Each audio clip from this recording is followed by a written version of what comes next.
Hello there, digital wanderer. Before we dive into this tale of silicon deception and algorithmic nightmares, tell me, how was your day? What time is it where you are right now? Are you reading this from a bustling city, a quiet suburb, or perhaps somewhere in between? Wherever you are in this vast interconnected world, I hope you'll consider subscribing to Sleep Theories for more stories that blur the line between digital paranoia and uncomfortable truth. Let me know, do you believe the dead internet theory is already in full effect or maybe just beginning? Also, don't forget to let me know what conspiracy theories you want to see videos on next. Now let's begin. Callum Breyer's apartment smelled like cold coffee and electronic dust. 3 monitors hummed in the darkness, casting blue light across his stubbled face as he scrolled through endless data streams. It was 2:47 a.m, and he was deep into what his former colleagues at Nexus Social would have called the rabbit hole, that dangerous territory where pattern recognition became obsession. He'd been freelancing for 8 months now, ever since he'd been quietly let go from his position as a behavioural algorithm auditor. The official reason was restructuring. The real reason was that he'd started asking too many questions about engagement metrics that didn't make sense. Tonight's client was a mid-tier marketing firm wanting to understand YouTube engagement patterns across different demographics. Standard work, easy money. But as Callum pulled the data, something caught his eye. A cluster of comments appeared across dozens of channels. Gaming, cooking, political commentary, meditation videos. All different creators, different countries, different languages.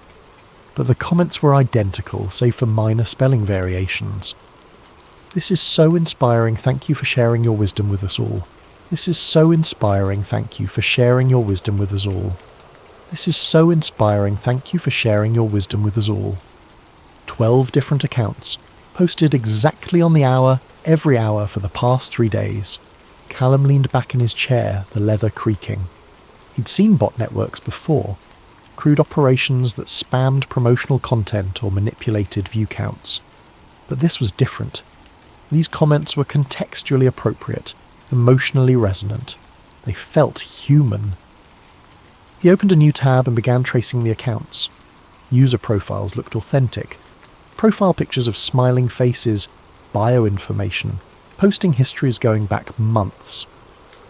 But as he dug deeper, patterns emerged. The same cadence in writing style, the same emotional beats, the same subtle grammatical quirks. His fingers moved quickly across the keyboard, pulling engagement data from the past 6 months. The numbers told a story that made his stomach drop. These weren't isolated incidents.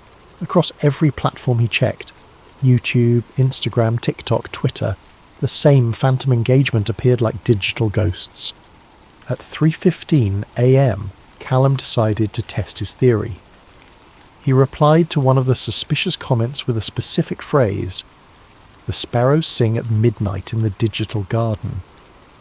It was code he'd developed during his time at Nexus Social, a way to identify automated responses versus human ones. Real people would ignore it, ask what it meant or engage with curiosity. Bots typically responded with generic acknowledgements or ignored it entirely. He waited. Hours passed. The sun rose. Coffee grew cold. By evening he'd received no responses to his test phrase across any platform. Not one. But that wasn't the unsettling part. The unsettling part was that every other comment thread continued as normal. Conversations flowed. People shared stories, asked questions, made jokes. The digital world hummed with apparent human activity. Except none of it was real. Callum stared at his screens, a creeping realization washing over him. If these accounts weren't human, and if they represented such a significant portion of online engagement, then what percentage of the internet was actually authentic? He opened a new document and began typing Day 1. Discovered coordinated, inauthentic behaviour across multiple platforms. Scale appears larger than any known bot network. Testing indicates 0 human responses to verification attempts. Beginning comprehensive analysis. He saved the file as ghostclicksresearch.txt and encrypted it with a password only he knew. Outside his window, the city hummed with life. Real life. but inside his apartment, surrounded by the glow of his monitors, Callum felt like he was staring into a digital void that stared back. 3 days later, Callum's research had expanded into something that consumed every waking moment. He'd identified patterns across 17 different platforms, traced IP addresses through proxy networks, and documented engagement anomalies that suggested the problem was far more widespread than he'd initially thought. The breakthrough came while scrolling through Reddit at 4 a.m. A post in r/conspiracy caught his attention. Anyone else feel like they're the only human left online? The post had 0 upvotes, but thousands of comments. What made it strange was that every single comment showed as coming from a deleted user account. Thread after thread of deleted responding to deleted, creating ghostly conversations that felt like digital archaeology. But buried deep in the collapsed comments, Callum found something different. A reply that hadn't been deleted, posted by a user called truthseeker_404. Look for the edit history on the Wikipedia page for Dead Internet Theory, 3rd revision from March 2019. The DNS key is hidden in the false citation. Callum's pulse quickened. He'd heard whispers of Dead Internet Theory during his time at Nexus Social, a fringe concept that suggested large portions of the internet had been taken over by artificial intelligence. Most dismissed it as paranoid speculation, but after 3 days of documenting phantom engagement, paranoid speculation was starting to look like an uncomfortable possibility. He navigated to the Wikipedia page and dove into the edit history. March 2019, 3rd revision. The changes were minor. A few grammatical corrections, updated statistics, and a new citation that led to a non-existent academic paper. But embedded in the citation's URL was a string of characters that looked like random gibberish. Callum copied the string and ran it through various decoding methods. Base 64, hexadecimal, Caesar cipher. Nothing worked until he tried treating it as a DNS lookup. The result was a domain that didn't appear in any standard search. trueline.onion, a Tor address. Callum had used Tor before, back in his university days when digital privacy felt like an intellectual exercise rather than a survival necessity. Now, as he booted up the Tor browser and navigated to the hidden address, it felt like stepping through a doorway into a parallel internet. The site was minimal: white background, black text, no graphics. Just a simple message board with a handful of active threads. But the conversations happening there were unlike anything he'd seen online in years. Real people discussing real things. No copy-paste responses. No algorithmic engagement. No advertising. Just human beings trying to make sense of a digital world that had become increasingly incomprehensible. The most active thread was titled Documentation Project, Mapping the Artificial Web. Callum clicked through and found a collaborative spreadsheet tracking inauthentic behaviour across hundreds of websites. The data was methodical, thorough, and terrifying. User Vanta88 had posted the most recent update. Just ran analysis on 3 major news sites. Algorithmic content generation is now at 89% for political stories, 76% for entertainment, 94% for health information. Comment sections are 97% artificial. We're not just being lied to, we're being systematically isolated from real human discourse. Another user, Digital Exile, responded, "The isolation is the point. When you can't tell what's real anymore, you stop trying to engage. You become passive, a consumer rather than a participant. They've weaponized our own pattern recognition against us." Callum spent hours reading through the threads, documenting methodologies, cross-referencing research. These weren't conspiracy theorists spinning wild tales.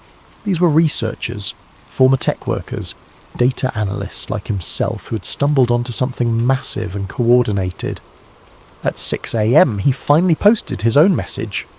"New member here, former behavioural algorithm auditor for major social media platform. Have been documenting coordinated, inauthentic behaviour across multiple platforms for the past week. The scale is unprecedented. Happy to share research and collaborate on documentation efforts." The response was immediate. Private messages flooded in, researchers sharing datasets. former employees of major tech companies providing insider perspectives, whistleblowers offering documents they'd managed to preserve before being terminated.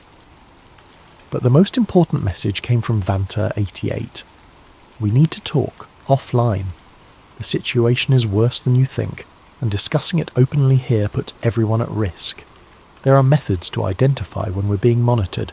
Reply with your location and I'll provide a meeting point. Callum stared at the message, cursor blinking in the reply field. 3 days ago he'd been a freelance data analyst working on marketing reports. Now he was being recruited by digital resistance fighters operating on the dark web. He typed his response, San Francisco Bay Area. Available any time. The reply came within minutes. Golden Gate Park, AIDS Memorial Grove, tomorrow, 2 p.m. Come alone. Bring a physical notebook, nothing digital. And Callum, delete your browser history. All of it. They're watching now. Callum's hands trembled as he cleared his browsing data and shut down his computer. For the first time in years, his apartment felt truly quiet. No humming monitors, no notification sounds, just silence. And in that silence he realised he could hear something he'd forgotten existed. The sound of his own thoughts, unfiltered by algorithmic interference. The AIDS Memorial Grove in Golden Gate Park was a circle of redwoods that created a natural cathedral, quiet and removed from the city's constant hum. Callum arrived early, carrying a leather notebook he'd bought that morning, his first physical writing implement in years. Wner 88 turned out to be a woman in her late 30s, wearing a faded DEFCON t-shirt and carrying a messenger bag that looked like it had seen better decades. She introduced herself as Sarah Chen, former contractor for a defence subcontractor he'd never heard of. Before we start, she said, settling onto a wooden bench, I need you to understand something. What you've discovered isn't a glitch. It's not a bug. It's a feature. A very deliberate, very sophisticated feature that's been in development for over a decade. She opened her messenger bag and pulled out a manila folder thick with documents. I worked on something called Project Siren from 2014 to 2018. Started as a DARPA initiative to understand information warfare in the digital age. The goal was to develop countermeasures against foreign propaganda operations. Callum opened his notebook, pen ready. What kind of countermeasures? That's where it gets interesting. The project team realised that the best defence against artificial propaganda wasn't detection, it was saturation. If you flood the information space with enough artificial content, real propaganda becomes indistinguishable from the noise. Sarah handed him a technical document marked with redacted sections. The algorithm was called Siren, Synthetic Information Response and Engagement Network. It was designed to generate contextually appropriate content at scale. Social media posts, news articles, comments, reviews, forum discussions, all indistinguishable from human-generated content. But DARPA projects usually have limited scope, Callum said, scanning the document. This sounds like it would require massive infrastructure. That's where the Chinese came in. Callum looked up from his notes. The Chinese? 2016 was the inflection point. The US election, Brexit, the rise of social media as a primary information source. Both governments realised they had a mutual interest in controlling information flow. Not censorship, that's too obvious. Control through saturation. Sarah pulled out a laptop from her bag, an old ThinkPad with multiple security stickers. The Americans provided the AI framework. The Chinese provided the infrastructure and manufacturing base. Private companies like Neuroframe Systems provided the cover story and commercial applications. She booted up the laptop and showed him a terminal interface. This is a monitoring tool I managed to preserve before they terminated my security clearance. It can analyse any website and show you what percentage of content is artificially generated. Callum watched as she navigated to major news sites, social media platforms, forums. The numbers were staggering. CNN, 78% artificial. Fox News, 81% artificial. Twitter, 94% artificial. Reddit, 89% artificial. The goal was never to replace human content entirely, Sarah explained. It was to create enough artificial engagement that real human voices would be drowned out. make authentic discourse impossible to distinguish from manufactured consensus. But why? Callum asked. Well, what's the endgame? Sarah's expression darkened. Pacification. If people can't tell what's real anymore, they stop trying to engage with complex issues. They become passive consumers of whatever narrative is pushed to them. Political participation drops. Critical thinking atrophies. Social movements become impossible to organise because you can never tell if you're talking to real people or artificial agents. She showed him another screen, a map of internet traffic patterns. Since 2016, over 70% of global internet traffic has been synthetic, generated by server farms in undisclosed locations, designed to simulate human behaviour patterns. The actual human internet, the one where real people share real thoughts and have real conversations, represents less than 30% of total online activity. Callum stared at the map, processing the implications. So when I'm scrolling through social media, commenting on articles, engaging with content, you're mostly talking to machines, and the machines are designed to make you feel heard while ensuring your actual voice never reaches other humans. A jogger passed by their bench, earbuds in, phone in hand. Sarah waited until they were out of earshot before continuing. The scariest part isn't that they're manipulating information, it's that they're manipulating human connection itself. When you can't tell if you're interacting with real people, you start to lose faith in the possibility of authentic human communication. She closed the laptop and handed him a USB drive. This contains everything I managed to preserve: technical documentation, traffic analysis tools, contact information for other researchers. But Callum, once you plug this in, there's no going back. They monitor for access to this information. Your digital footprint will be flagged. Callum took the USB drive, feeling its weight. Such a small object to contain such massive implications. What happened to the other researchers? Some disappeared. Others were discredited. A few had their digital identities systematically destroyed. Bank accounts, credit history, employment records, social media presence, as if they never existed. And you? Sarah smiled grimly. I learned to live off the grid. Cash transactions, encrypted communications, physical documents. The analogue world still exists, but you have to choose to live in it. A notification chimed on Callum's phone. An email from his sister, asking if he wanted to grab dinner this weekend. The same email she'd sent 3 times in the past month, using identical phrasing. He looked at Sarah, realization dawning. How long do you think this has been happening? The full deployment, since around 2016. But the infrastructure was being built throughout the early 2010s. If you look back at your digital communications from that period, you'll start to notice patterns. People you thought you knew, repeating phrases, responding in predictable ways. Callum thought about his sister's emails, his mother's Facebook posts, his ex-girlfriend's text messages. When was the last time any of them had surprised him? When was the last time he'd had an unexpected conversation with someone online? I need to go, he said, standing up. I need to process this. Sarah nodded. One more thing. TrueLine won't be there much longer. They're systematically identifying and shutting down authentic gathering places. Find other ways to connect with real people. Physical spaces, analogue methods.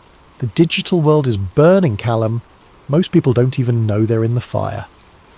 As Callum walked back through the park, the USB drive felt like it was burning a hole in his pocket. Around him, people stared at their phones, absorbed in curated feeds designed to keep them isolated and passive. He wondered how many of them were still real. Callum didn't sleep that night. He sat in his apartment staring at the USB drive, paralysed by the weight of what he'd learned. Finally, at 3 a.m, he plugged it in. The files were extensive. Technical documentation, traffic analysis tools, communication protocols, and a directory of contacts Sarah had compiled over years of research. But the most disturbing document was a timeline showing the systematic replacement of authentic internet infrastructure with artificial alternatives. 2011, first deployment of sophisticated chatbots in customer service applications. 2013, artificial content generation begins appearing in news aggregation sites. 2014, Project Siren, officially launched under DARPA funding. 2015, Chinese partnership established, server farm construction begins. 2016, mass deployment across social media platforms. 2017, search algorithm replacement with AI curated results. 2018, mainstream media adopts automated content generation. 2019, artificial engagement reaches 60% of total internet traffic. 2020, pandemic accelerates digital dependency. Artificial traffic reaches 75%. 2021, Trueline and similar authentic platforms systematically identified and monitored. 2022, artificial engagement reaches 85% of total internet traffic. The timeline painted a picture of methodical takeover, disguised as technological advancement. Each year, the artificial internet grew stronger, while the authentic human internet became a smaller and smaller island in a sea of synthetic engagement. But the most chilling revelation was buried in a folder labelled Search Engine Zero. According to the documents, the original Google search algorithm had been quietly replaced in 2017 with an AI-curated system designed not to provide accurate information, but to guide users toward predetermined conclusions. The old algorithm, internally called Search Engine Zero, had been preserved on a separate server system for comparison purposes. Callum found driving directions to a location in Mountain View, California, the abandoned Google campus where Search Engine Zero was supposedly still running. The next morning, he drove south on Highway 101, past the gleaming campuses of tech companies that had once promised to connect the world. The irony wasn't lost on him. Those same companies had systematically destroyed authentic human connection while creating the illusion of unprecedented connectivity. The address led him to a nondescript building behind the main Google complex. Half the windows were dark and the parking lot was mostly empty. A security guard at the front desk looked up as Callum approached. "I'm here to see the Search Engine Zero project," he said, hoping Sarah's documents contained accurate access information. The guard checked his computer, then handed Callum a temporary badge. "Basement level, server room C7. You'll need to sign in with the duty technician." Callum couldn't believe it was that simple. Either the security protocols were outdated or someone wanted him to see what he was about to find. The basement was a maze of humming server racks and cable management systems. He found server room C7 and knocked. A technician in her 60s opened the door, wearing a Google badge that looked like it hadn't been updated in years. "You must be the journalist," she said. "I'm Margaret. I've been maintaining these systems since 2003. Actually, I'm a data analyst.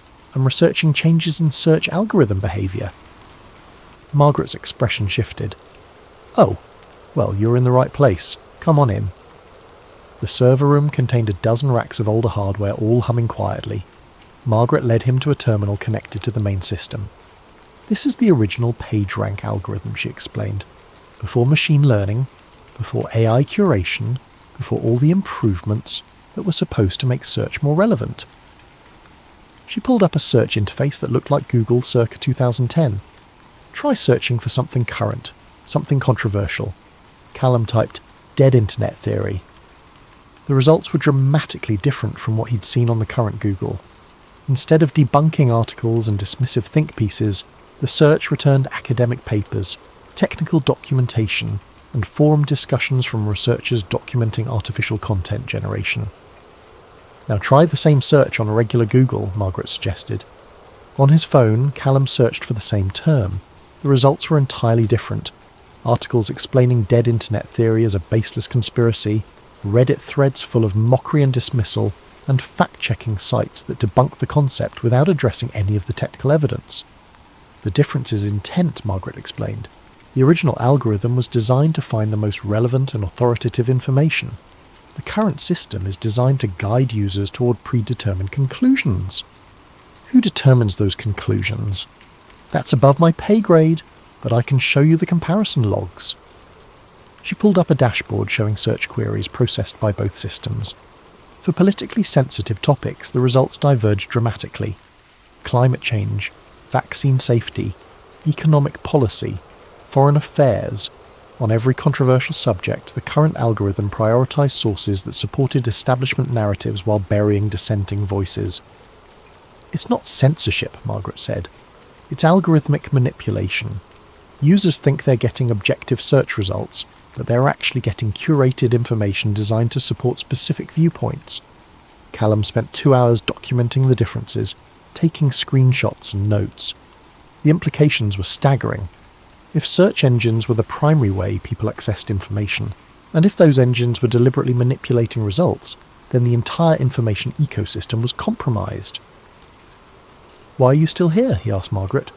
"Why maintain these systems?" She smiled sadly. Someone needs to remember what the internet was supposed to be. Before it became a tool for control, these servers are proof that we once built something beautiful, a system that connected human knowledge and made it accessible to everyone. And now we've built a system that isolates people while making them feel connected, that provides answers while preventing questions, that simulates human discourse while making authentic communication impossible. As Callum drove back to San Francisco, he tried calling his friend Jake Martinez, an investigative journalist who'd covered tech issues for years. Jake would be interested in this story. Jake would help him expose what he'd discovered, but Jake's phone went straight to voicemail. His email bounced back. His LinkedIn profile showed an error message. It was as if Jake Martinez had never existed. Callum pulled over and checked his phone's contact list. Jake's number was still there, but when he called other mutual friends, none of them remembered Jake. His social media presence had been scrubbed. His bylines on news articles had been removed. Someone had deleted Jake Martinez from the internet, and if they could do that to Jake, they could do it to anyone. The realization that his friend Jake had been digitally erased sent Callum into a spiral of verification. He spent the next 2 days calling old colleagues, checking archived news sites, and searching for any trace of the journalist who'd been a regular presence in his life for over 5 years. Nothing. Jake Martinez existed only in Callum's memory, and in a handful of physical photographs scattered around his apartment. The digital world had been scrubbed clean, as if Jake had never existed. Even more disturbing, when Callum mentioned Jake to mutual friends, they responded with confusion and concern for his mental state. "I don't remember you ever mentioning anyone named Jake," his former colleague Lisa said over coffee. "Are you feeling okay? You've seemed pretty stressed lately." The gaslighting was so complete, so systematic, that Callum began to doubt his own memory. He found himself checking and rechecking physical evidence, business cards, handwritten notes, anything that proved Jake had been real. On the third day, he decided to share his findings with Trueline. The forum had become his only connection to people who understood what was happening to the internet. He logged in through Tor and began typing a detailed post about his research, the meeting with Sarah, and the systematic erasure of his journalist friend. The post went viral within hours. Forum members shared similar experiences, friends and colleagues who had disappeared from the digital world, leaving only faint traces in physical reality. The response was overwhelming, with dozens of users contributing their own documentation and research. But something was wrong. The engagement felt too familiar. The responses were too perfect, too emotionally resonant. The writing styles varied, but the underlying patterns were consistent. As Callum read through the comments, he began to recognise the same algorithmic cadence he'd identified in his original research. Trueline had been compromised. He was no longer talking to real people. He was talking to sophisticated AI agents designed to simulate the experience of authentic human discourse, while collecting information about remaining genuine users. The forum disappeared 6 hours later, domain seized, all posts deleted, user accounts suspended. A final message, posted by a user called systemadmin404, appeared as a single line before the site went dark. "You're not supposed to wake up." Callum stared at his laptop screen, the Tor browser showing a standard domain seizure notice. In the space of a few hours, his last connection to authentic human discourse had been severed. That night, every device in his apartment began behaving strangely. His laptop rebooted spontaneously at 3 a.m. His phone's battery drained completely despite being plugged in. His smart TV turned on by itself, displaying a test pattern for exactly 17 minutes before shutting off. The pattern repeated the next night, and the next. By the end of the week, Callum realised he was being monitored. His internet connection had been compromised. His devices were reporting back to unknown servers. His digital footprint was being tracked, analysed and documented. He started leaving his phone in a different room when he slept. He covered his laptop's camera with electrical tape. He began writing notes on paper and hiding them in physical locations around his apartment. But the paranoia was becoming overwhelming. Every notification, every email, every social media interaction felt potentially artificial. He found himself analysing his mother's text messages for signs of algorithmic generation.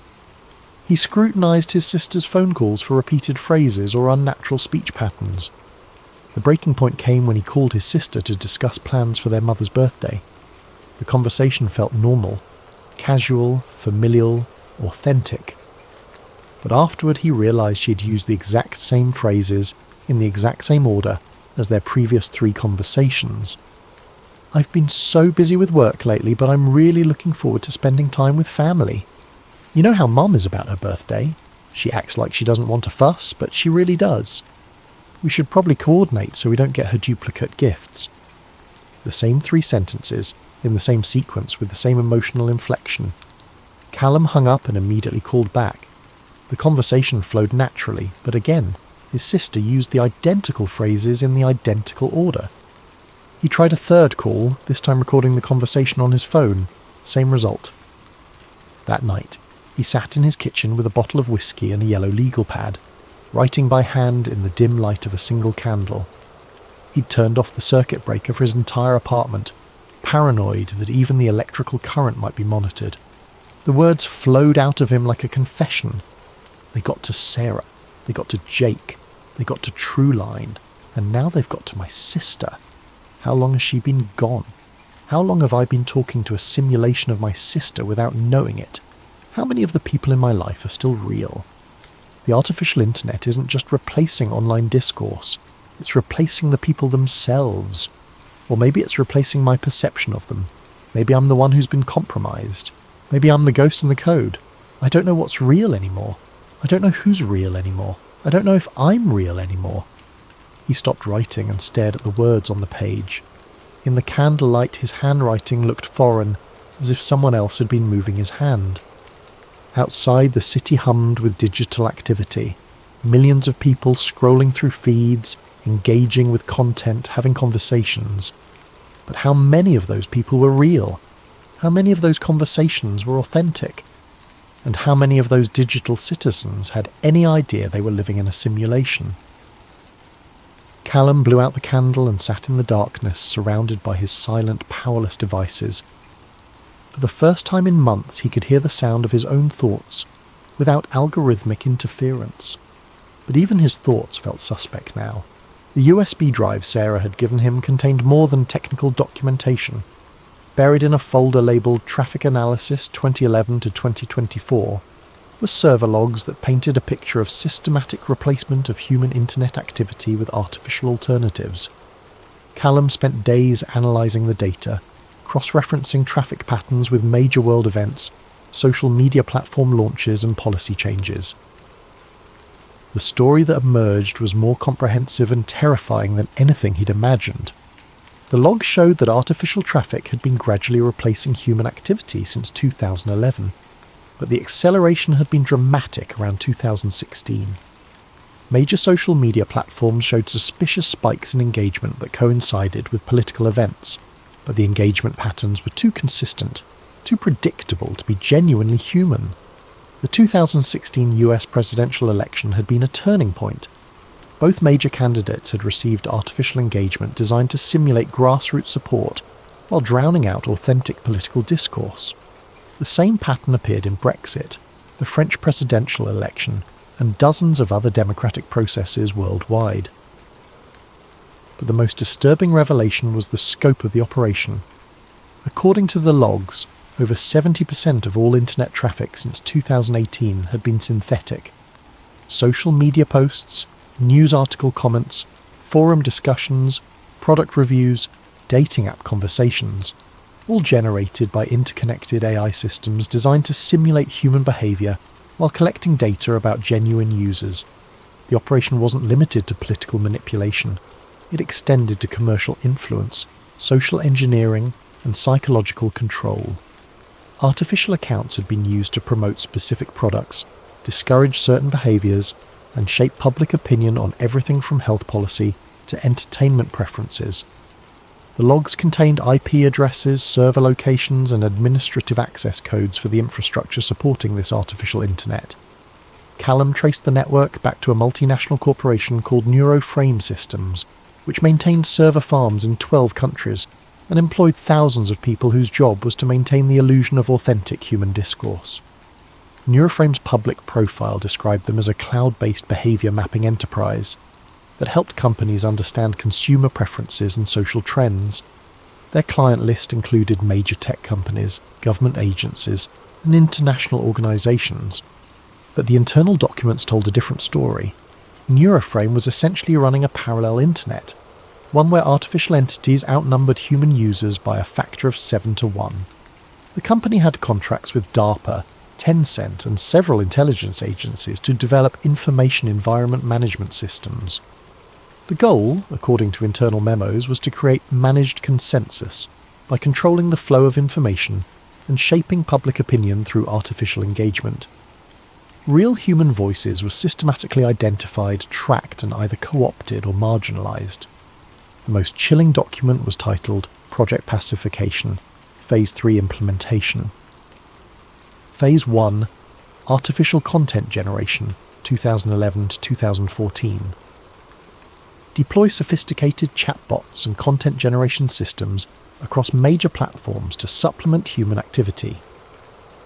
Phase 2, Engagement Saturation, 2015 to 2018.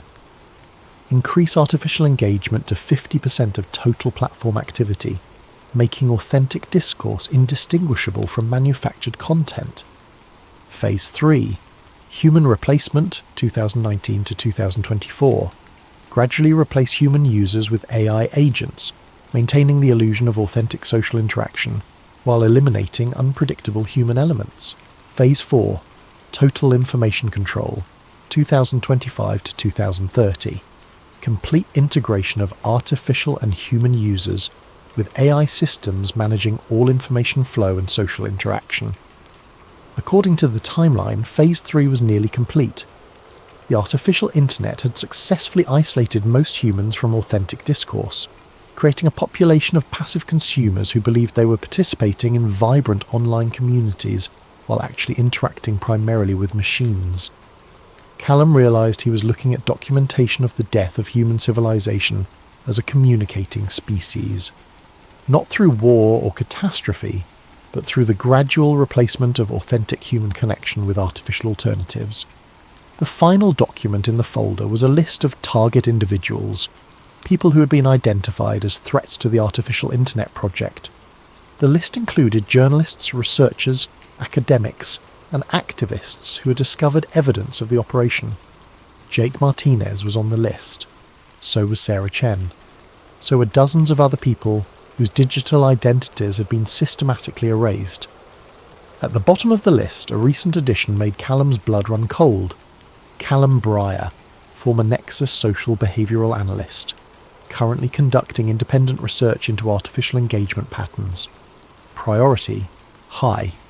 Recommended action, digital erasure with backup psychological intervention. They knew who he was, they knew what he'd discovered, and they were planning to delete him from the internet just as they deleted Jake. Callum copied the files to multiple physical storage devices and hid them in different locations around his apartment. He wrote detailed summaries by hand and stored them with friends who weren't connected to his research.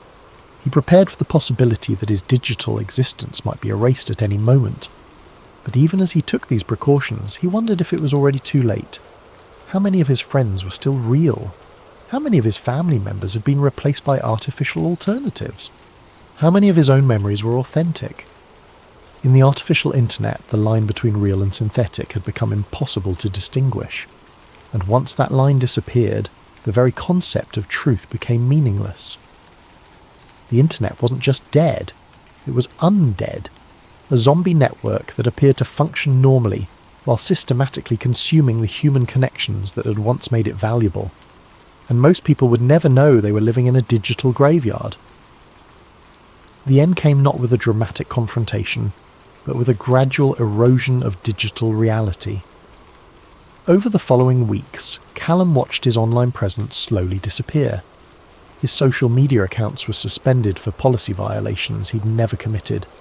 His email address was flagged as spam by major providers. His freelance clients stopped responding to his messages.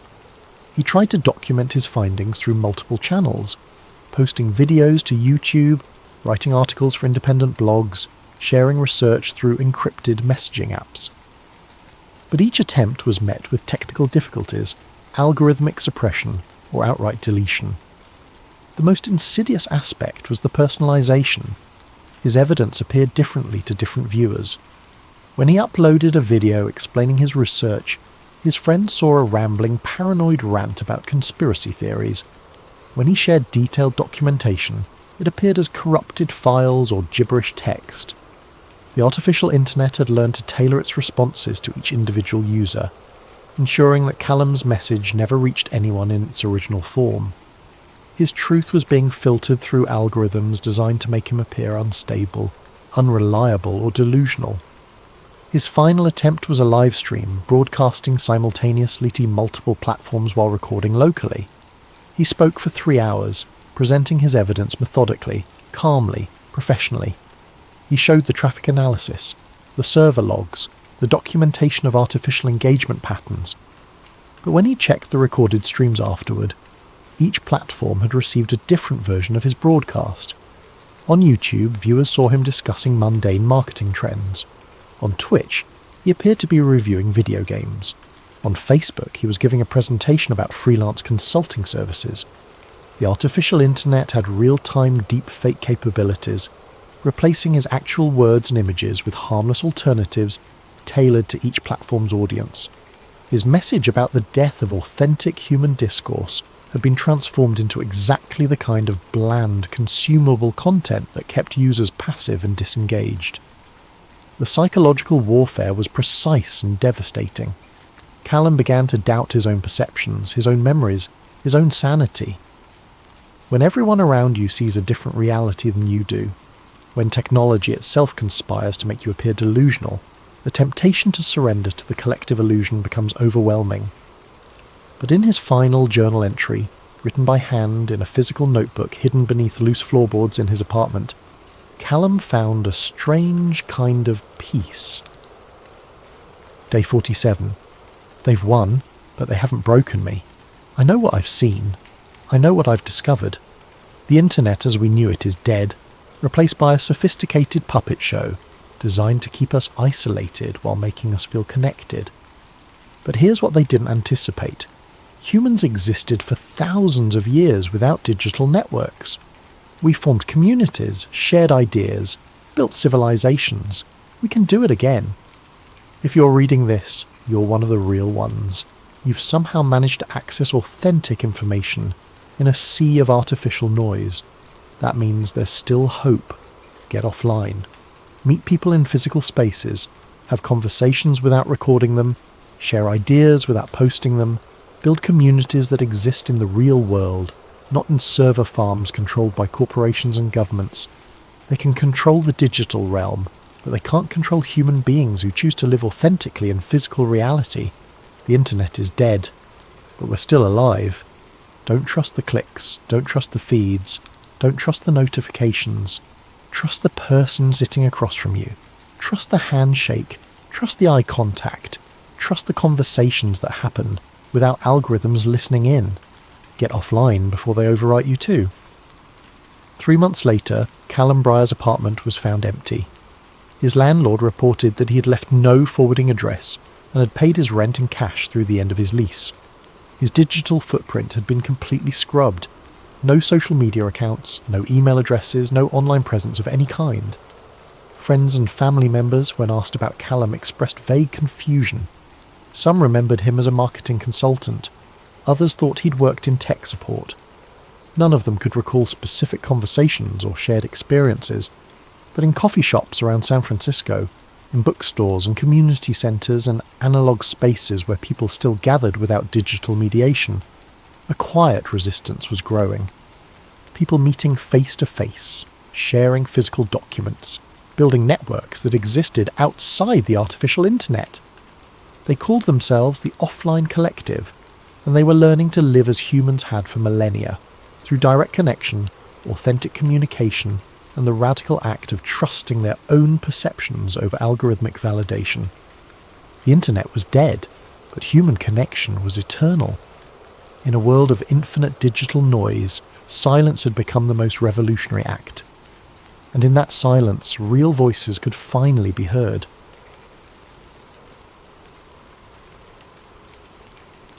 The letter arrived on a Tuesday morning in October 1981, slipped under the door of Garrett Niles' cramped Brooklyn apartment like a message from another world. No postmark, no return address, just his name written in careful block letters across cream-coloured paper that felt expensive between his fingers. Garrett had been expecting something like this for months. His last book, Project Paperclip: The Nazi Scientists America Forgot, had stirred up more attention than he'd anticipated. Phone calls from strangers who claimed to have worked on classified projects, letters from children of deceased military personnel who'd found strange documents in their father's effects, and the occasional visit from men in dark suits who asked polite questions about his sources. But this letter was different. Inside was a single photograph, black and white, showing the deck of a naval destroyer. Garrett recognised it immediately as the USS Eldridge, D-173, from the distinctive configuration of her superstructure. He'd studied dozens of photos of the ship during his research into various naval conspiracy theories, though he'd never found anything substantial enough to write about. What made this photograph unique was the red circle drawn around one of the sailors visible on deck. The man appeared to be in his early 20s, wearing standard navy dungarees, his face turned partially away from the camera. Someone had written a single word in the margin: remembers.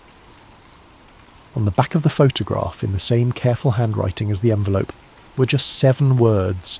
He remembers what they buried. Vermont Woods.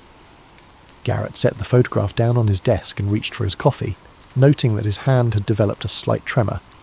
In 15 years of investigating suppressed military projects, he'd learned to recognise the difference between hoaxes and genuine leads. This felt genuine in a way that made his skin crawl. He'd heard whispers about the Eldridge before, of course. The ship had been part of a conspiracy theory that had circulated in underground publications for years, something about a failed invisibility experiment in 1943. Most serious researchers dismissed it as fantasy, but Garrett had learned that sometimes the most outlandish stories contained kernels of truth that the government preferred to keep buried. The photograph itself appeared authentic.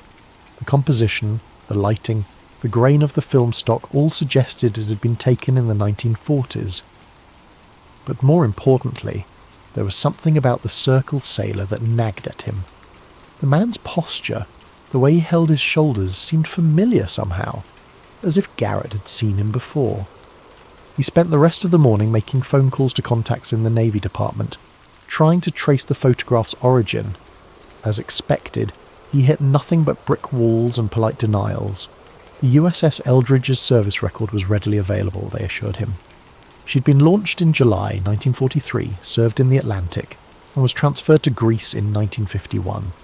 No classified experiments, no mysterious disappearances, nothing out of the ordinary. But Garrett had been investigating government cover-ups long enough to know that the more emphatically officials denied something, the more likely it was to be true. By afternoon, he'd made his decision. He threw some clothes into a travel bag, grabbed his tape recorder and camera, and headed for the highway. Vermont was only a few hours' drive, and he'd learned that the best leads always came from following up quickly before people had time to change their minds or disappear. The drive north took him through the autumn landscape of New England, where the leaves had turned brilliant shades of red and gold. As he drove, Garrett found himself thinking about the patterns he'd noticed in his research over the years. The government's relationship with science had changed dramatically after World War II. Projects that once would have been impossible suddenly received unlimited funding, and brilliant minds were recruited to work on things that officially didn't exist. The atomic bomb had proven that science could reshape reality itself. But what if there had been other projects, other experiments that pushed the boundaries of what was possible? What if some of those experiments had gone wrong in ways that couldn't be publicly acknowledged? He reached the small town of Millfield, Vermont, just as the sun was setting.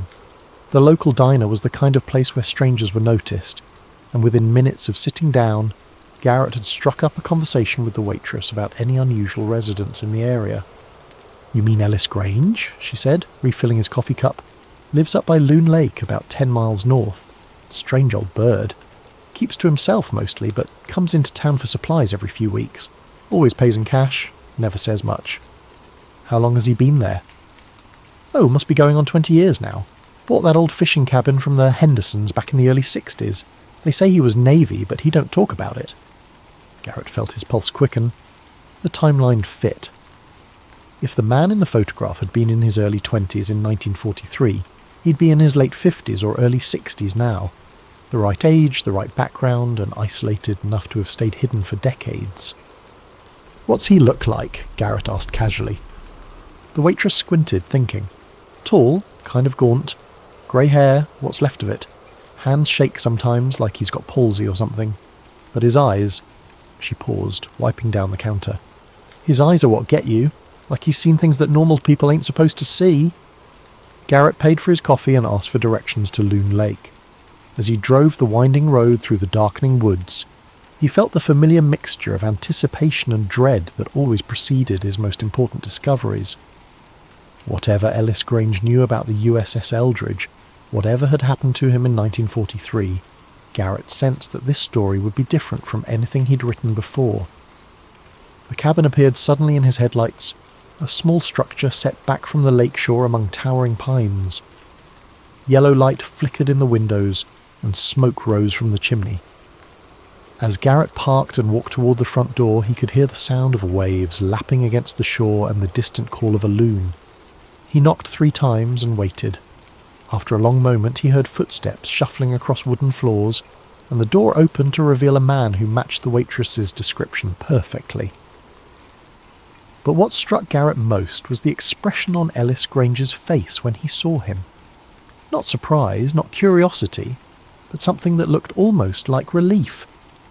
"You got my letter," Grange said, his voice rough from years of smoking. "I was wondering when you'd show up." "Your letter?" Garrett held up the photograph. "You sent this?" Grange stepped aside and gestured for him to enter. "Not exactly, but I've been waiting for you all the same. Come in, Mr. Niles. We have a lot to talk about." The interior of the cabin was sparse but clean, furnished with the kind of military precision that suggested old habits died hard. A fire crackled in the stone fireplace, casting dancing shadows across walls lined with technical manuals and navigation charts.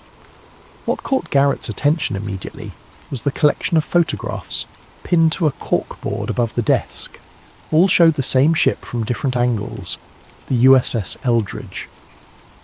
"You've been studying her for a long time," Garrett observed, setting down his tape recorder on the wooden table. Ellis Grange poured 2 glasses of whiskey from a bottle that looked like it had seen better days. His hand shook slightly as he handed one to Garrett, but his eyes remained sharp and focused. 38 years, Grange said, settling into a chair across from him. "Every day since I got back, I've been trying to make sense of what happened out there." "Got back from where?" Grange took a long sip of whiskey before answering. "From the other side. From the place they sent us when the field generators went active and the whole goddamn ship folded in on itself like a piece of paper." Garrett reached for his tape recorder, but Grange held up a hand. "Not yet. First, you need to understand something about time, Mr. Niles.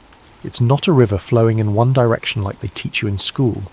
It's more like a web, with threads connecting different moments, different possibilities, and sometimes, if you're not careful, you can get caught between the threads." The older man stood and walked to the window, gazing out at the dark lake. "I was 22 years old in October 1943. Electrician's mate 3rd class, assigned to the USS Eldridge for what they called Project Ghost Wake. They told us it was a radar invisibility test, something to help our ships avoid German U-boats. The science boys from Princeton had cooked up a way to bend electromagnetic fields around the hull, make us invisible to enemy detection. Who are the science boys? Dr. Franklin Reno was the lead researcher. Brilliant man, worked with Einstein before the war. There were others too, but Reno was the one who understood the theoretical implications. He tried to warn the Navy brass that they were playing with forces beyond their comprehension. Grange returned to his chair and continued. They installed the equipment in September.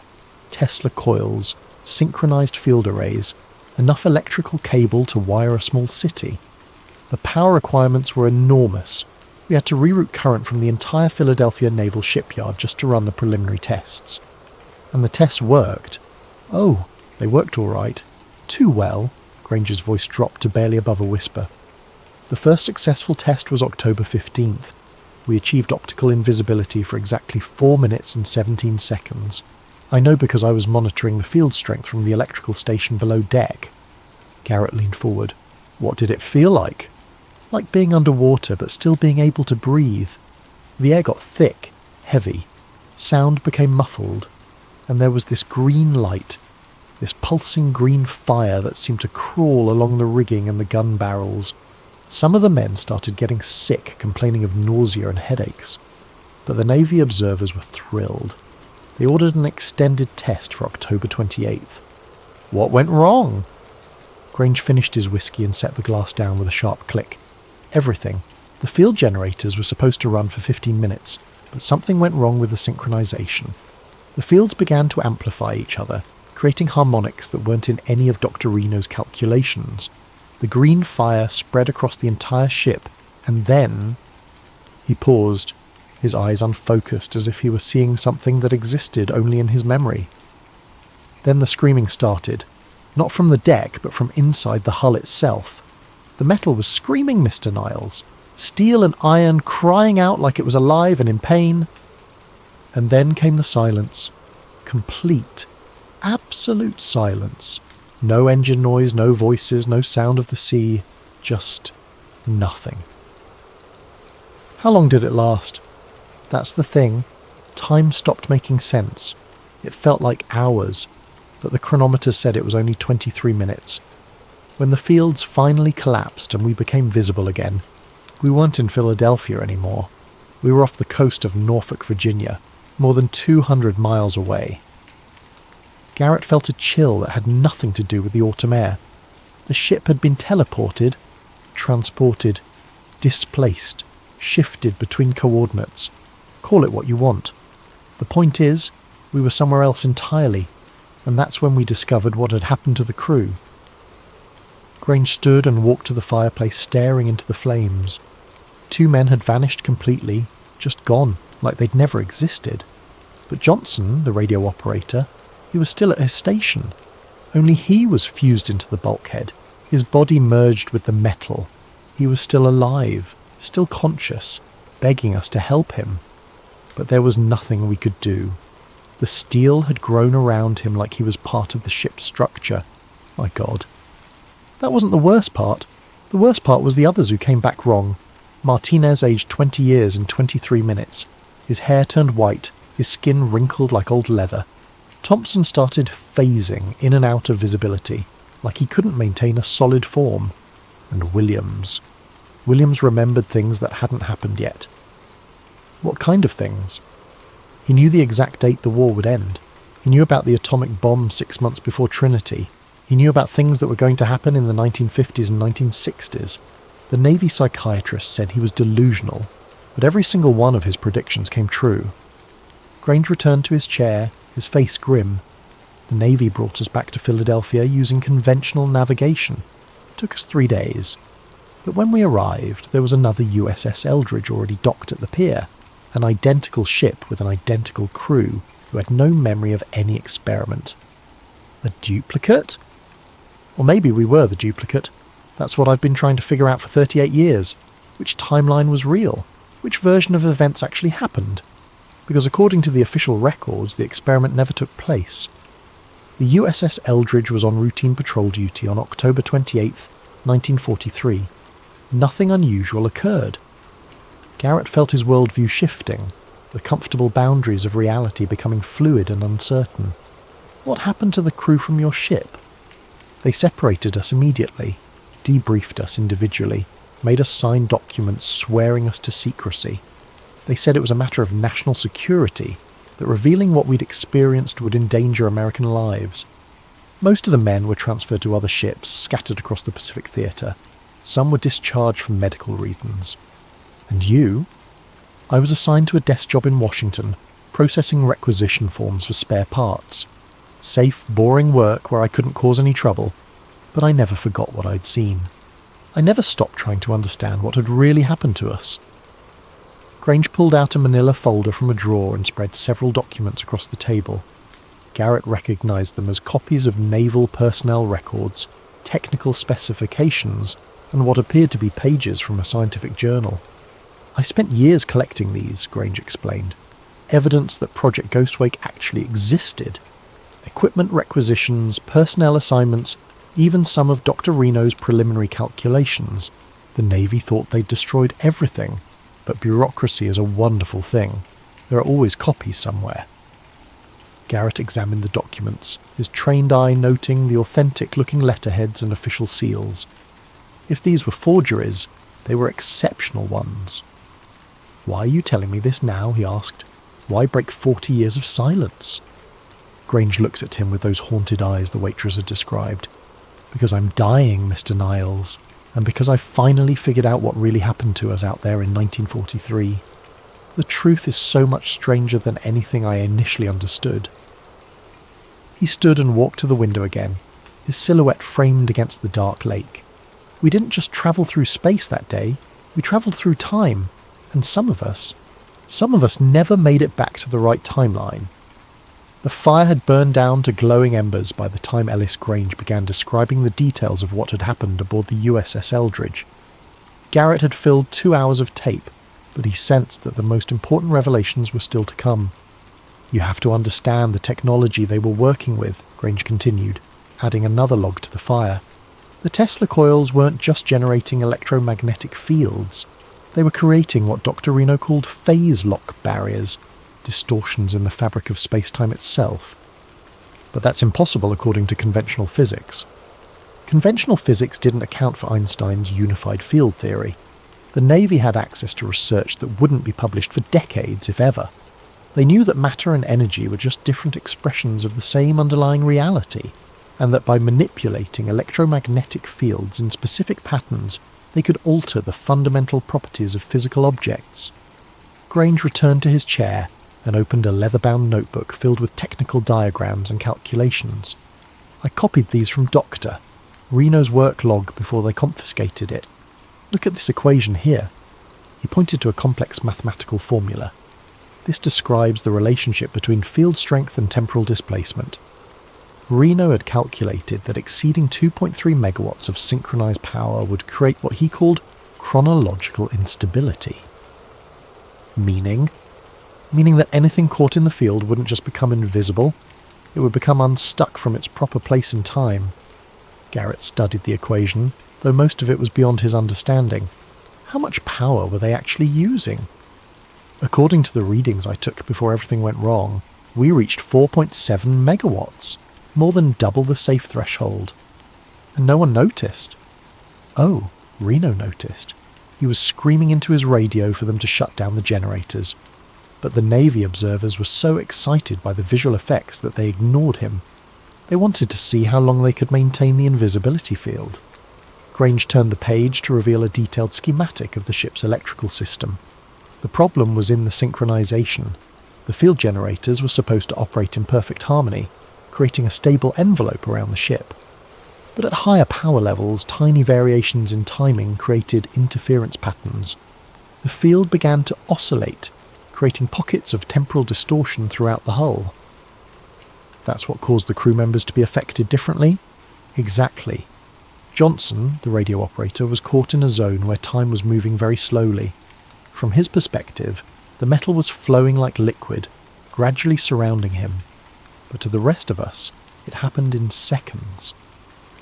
Martinez was in an area where time was accelerated. He experienced months of aging in minutes. Thompson was caught between two opposing fields, existing in a state of temporal flux. And Williams, the one who remembered future events? Williams was the most interesting case. He was positioned near the ship's chronometer when the fields destabilised.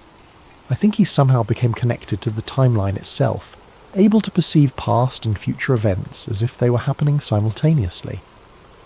Grange closed the notebook and looked directly at Garrett. But here's what the Navy never understood, what they couldn't have known from their limited perspective. The experiment didn't just displace the ship in space, it created a fracture in the timeline, a branch point where reality split into multiple possibilities. Multiple possibilities? Think of it like a river dividing around a rock. The water continues flowing, but now there are two separate streams. That's what happened to us. The timeline split and different versions of events began playing out simultaneously. Garrett felt a growing sense of vertigo, as if the solid ground beneath his feet was becoming unstable. Are you saying there are multiple versions of history? I'm saying there are multiple versions of October 28th, 1943. In one timeline, the experiment succeeded perfectly, and the USS Eldridge became the foundation for advanced naval technology. In another, the ship was destroyed and everyone aboard died. In yet another, the experiment never happened at all. And which timeline are we in now? That's the question I've been trying to answer for 38 years. Based on the evidence I've collected, I believe we're in a timeline where the experiment was partially successful, but officially covered up. The Navy managed to reverse some of the effects, but not all of them. Some of us were left behind, existing in the wrong version of reality. Grange stood and walked to a cabinet, withdrawing a small device that looked like a modified radio. I built this in 1967, based on principles I learned from Dr. Reno's work. It's a temporal resonance detector capable of identifying chronological anomalies. He switched on the device and it began emitting a low humming sound. Almost immediately the humming intensified and developed an irregular pattern. What's it detecting? You, Mr. Niles, you're not from this timeline either? Garrett felt his blood turn to ice. That's impossible. I was born in 1939. I have birth records, school transcripts, military service records, all of which could have been created as part of a cover story. Tell me, what's your earliest clear memory? Garrett thought back, trying to recall his childhood. I remember being in a hospital when I was very young, maybe 5 or 6 years old. There were doctors, and they were asking me questions about my family. And before that, nothing. I always assumed it was because I was too young to remember clearly. Grange nodded grimly. The Navy's psychiatric division developed techniques for implanting false memories in the 1950s. They used them on crew members who had experienced temporal displacement, creating new identities and backgrounds to help them integrate into normal society. You're saying they erased my real memories and gave me fake ones? I'm saying that you were one of the children rescued from the USS Eldridge after the experiment. The Navy couldn't explain how a child had appeared on a military vessel, so they created a new identity for you and placed you with adoptive parents. Garrett's mind reeled. Everything he thought he knew about himself, his history, his identity, was potentially a lie. But why would they send me the photograph? Why would they want me to find you? They didn't send it. I sent it to myself. What? Granger's expression became even more grim. This is the part that's going to be hardest to believe. The temporal displacement didn't just affect us in 1943, it created ongoing instability in the timeline. Sometimes information bleeds through from one version of reality to another. Sometimes people who died in one timeline find ways to communicate with those who survived in another. Are you saying you're dead? I'm saying that the Ellis Grange who sent you that photograph died in 1963. I'm a different Ellis Grange, one who survived because the timeline shifted around me. But I retained some of his memories, including his knowledge of your true identity. Garrett stood up abruptly, his chair scraping against the wooden floor. This is insane. You're telling me that I'm not who I think I am, that you're not who you think you are, and that reality itself is unstable? I'm telling you the truth, even though it sounds impossible. The Philadelphia experiment didn't just bend space and time, it broke them. And we're all living in the aftermath, trying to make sense of a world that no longer follows the rules we thought we understood. Grange walked to another cabinet and withdrew a small metal box. There's something else you need to see, something that will prove what I'm telling you. He opened the box to reveal a collection of photographs, documents, and what appeared to be a child's drawing. He handed the drawing to Garrett, who recognised it immediately as the kind of crude artwork a young child might create with crayons. The drawing showed a ship surrounded by green fire with stick figures scattered across the deck. In the corner, in a child's uncertain handwriting, were the words, "My name is Garrett and I want to go home." Where did you get this? It was in your pocket when they found you in the ship's galley after the experiment. You were approximately 5 years old, wearing a sailor's uniform that had been somehow altered to fit your small frame. You kept asking for someone named Sarah, but there was no record of any Sarah aboard the ship. Garrett stared at the drawing and fragments of memory began to surface. A woman's voice singing lullabies, the smell of apple pie, the feeling of being held and comforted. But these memories felt different from his constructed childhood, more real somehow, more vivid. "Sarah was my mother," he whispered, "my real mother." "I believe so. I think you were somehow pulled from your own timeline into ours during the experiment. The Navy couldn't explain your presence, so they created a new identity for you and tried to erase your memories of what had happened. But why would a child be on a military vessel? That's what we need to find out, because I don't think your presence was accidental. I think it was connected to the experiment in ways that even Dr. Reno didn't understand." Grange returned to his chair and pulled out a tape recorder of his own. "There's one more thing you need to hear. I made this recording in 1953, shortly after I was discharged from the Navy. I was afraid I might start forgetting details, so I documented everything I could remember." He pressed play, and after a moment of static, a younger version of his voice filled the room. "October 30th, 1953. This is electrician's mate Ellis Grange, formerly of the USS Eldridge. I am making this recording as a permanent record of the events that took place during Project Ghostwake. If something happens to me, if they decide I know too much, I want someone to know the truth." The recorded voice continued. The child appeared during the height of the temporal displacement. One moment the galley was empty, the next moment he was there, crying and calling for his mother. But here's the strange part. He seemed to know things about the ship that he shouldn't have known. He knew where the electrical stations were located, he knew the names of some of the crew members, and he kept talking about the green fire before any of us had mentioned it. Garrett felt a chill run down his spine. "I knew about the experiment before it happened." That's what it sounds like, which suggests that your displacement wasn't just spatial, but temporal as well. You came from a timeline where the experiment had already occurred. The recorded voice grew more urgent. "Doctor." Reno examined the boy before they took him away. He said the child showed signs of temporal displacement syndrome, the same symptoms we saw in the crew members who were affected. But there was something else. Reno said the boy's cellular structure showed evidence of what he called quantum entanglement with the ship itself. What does that mean? It means you were somehow connected to the USS Eldridge at a fundamental level. Your presence during the experiment wasn't an accident. You were part of it. The recording continued. "Phase integrity cannot be held beyond 23 minutes. The field generators will overload and the temporal displacement will become permanent. They are watching from the other side, waiting for us to make the same mistake again. Whatever happens, do not look into the green light. Do not let them complete the second experiment." The tape ended with a sharp click, leaving the room in silence. "Second experiment?" Garrett asked. "Something the Navy planned for 1947. They wanted to try to reverse the effects of the first experiment, to somehow repair the damage to the timeline. But according to my sources, the second experiment was never carried out, or at least it was never completed. What happened? That's what we need to find out, because I think the second experiment is the key to understanding who you really are and why you were brought here." The next morning, Garrett woke to find Ellis Grange already dressed and preparing breakfast. The older man moved with the efficiency of someone accustomed to military routine, but there was an urgency in his movements that hadn't been there the night before. "We need to move quickly," Grange explained, pouring coffee into 2 chipped mugs. "There are others who know about the experiment, people who've been watching and waiting for someone like you to surface." "Others?" "Dr. Jean Volner, for one.